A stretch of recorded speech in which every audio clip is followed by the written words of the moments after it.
दोस्तों, अगर आप भी जीवन में खुश और संतुष्ट रहना चाहते हो तो इस कहानी को ध्यान से और अंत तक जरूर सुनिएगा।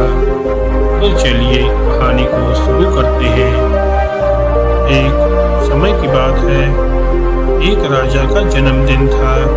जब वह सुबह जागा तो उसने खुद को ये वचन दिया कि वह आज किसी गरीब को पूरी तरह से धन संपत्ति देकर संतुष्ट कर देगा।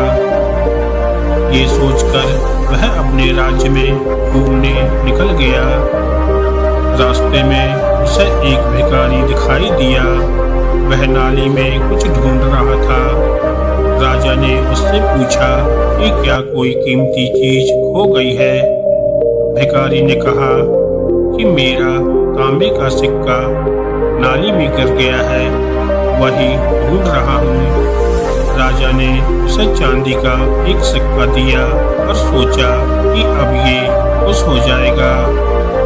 भिखारी ने चांदी का सिक्का ले लिया और अपने झोले में डाल लिया और वह फिर से नाली में तांबे का सिक्का खोजने में लग गया।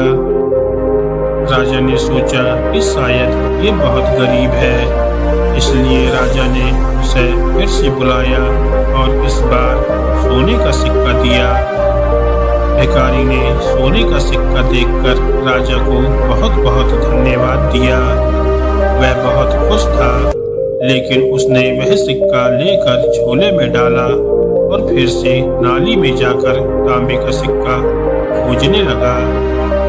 इस बार राजा को गुस्सा आ गया, लेकिन राजा को सुबह का वचन याद आ गया कि मुझे आज किसी एक इंसान को खुश और संतुष्ट करना है।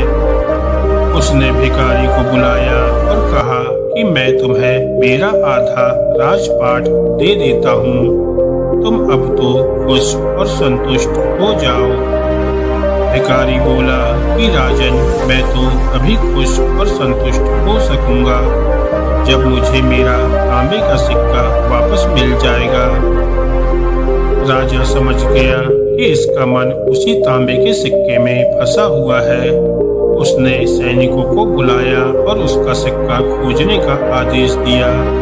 सैनिकों ने कुछ ही देर में वह सिक्का खोजकर भिखारी को दे दिया। सिक्का पाकर भिखारी खुश और संतुष्ट हो गया। दोस्तों, इस कहानी से हमें ये सीख मिलती है कि अधिकतर लोग उन चीजों को पाने में लगे रहते हैं जो उनके पास नहीं है, और जो चीजें उनके पास है वो लोग उनकी ओर ध्यान नहीं देते। यही दुखों का मूल कारण है। इससे खुद को बचाना चाहिए।